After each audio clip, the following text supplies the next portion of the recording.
6월 30일 화요일 큐티. 제목 돌이킬 수 없는 파멸과 상처, 역사의 교훈.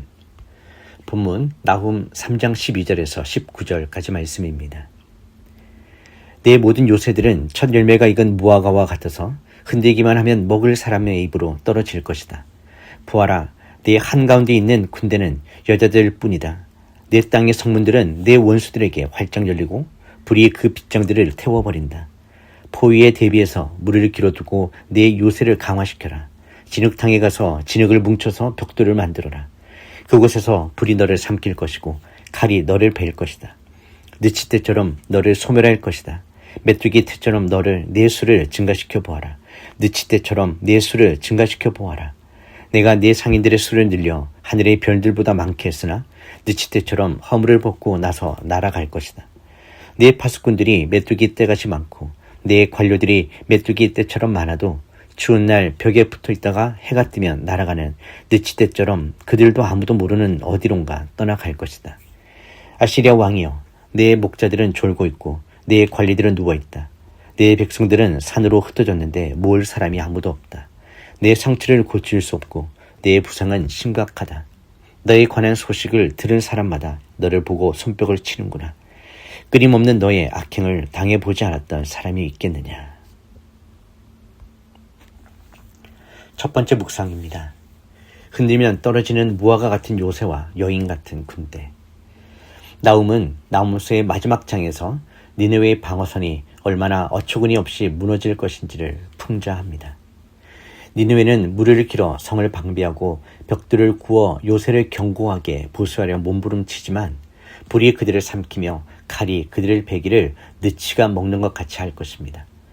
내가 네 상인을 별보다 많게 하였으나 그들은 날개를 펴서 날아가는 메뚜기와 같습니다. 니느웨가 자랑하던 철통 같은 요새들은 하나님의 타이밍이 임하자 살짝만 흔들어도 입안으로 툭 떨어지는 익은 무화과처럼 무력하게 붕괴되었습니다. 제국에 용맹하던 장정들은 공포에 질려 여인처럼 유약해졌고 국회에 닫혀있던 성문들은 대적들을 향해 고속도로처럼 넓게 열려버렸습니다.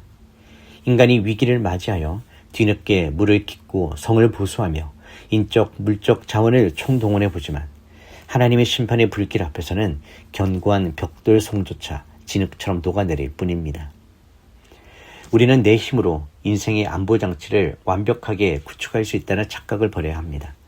하나님이 지켜주시지 않으면 내가 쌓아올린 스펙, 재산, 인맥이라는 요새는 흔들면 떨어지는 무화과처럼 한순간에 무너집니다. 또한 밤하늘에 별처럼 많다던 상인들과 방백들이 위기의 날에 메뚜기 떼처럼 흔적도 없이 날아가 버리는 배신을 보십시오. 세상에 썩어질 네트워크나 물질의 숫자를 믿고 안심하지 마십시오.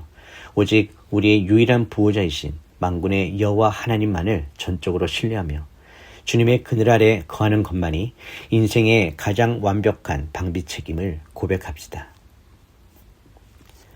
묵상 질문입니다. 위기가 찾아올 때 나는 내 요새를 보수하려는 인간적인 노력에 바쁩니까? 아니면 하나님의 도우심을 구하며 엎드립니까? 두 번째 묵상입니다. 돌이킬 수 없는 상처와 열방의 박수갈채. 나훔 선지자는 니느웨를 향한 최종적인 사망 선고로 예언을 끝맺습니다. 아수르 왕이여, 내 목자가 자고 내 존귀한 자는 누워쉬며 내 백성은 산들에 흩어지나 그들을 모을 사람이 없다. 내 상처는 고칠 수 없고 내 부상은 중하다. 내 소식을 듣는 자가 다 너를 보고 손뼉을 친다. 제국을 이끌던 리더들은 영원한 죽음의 잠에 빠져 있고 백성들은 목자 없는 양처럼 산으로 흩어졌습니다. 그들의 상처는 치유 불가능하며 제국의 멸망 소식에 온 열방은 동정의 눈물 대신 기쁨의 손뼉을 칩니다. 아시리아의 종말은 참으로 처참하고 고독했습니다. 보통 한 국가가 망하면 주변국들이 안타까워하거나 슬퍼할 수도 있는데 니느웨의 멸망 앞에서는 모든 민족이 일제히 손뼉을 치며 환호성을 질렀습니다. 왜냐하면 그들이 평소에 주변 나라들에게 행했던 포악함과 잔인함이 너무나 극심했기 때문입니다.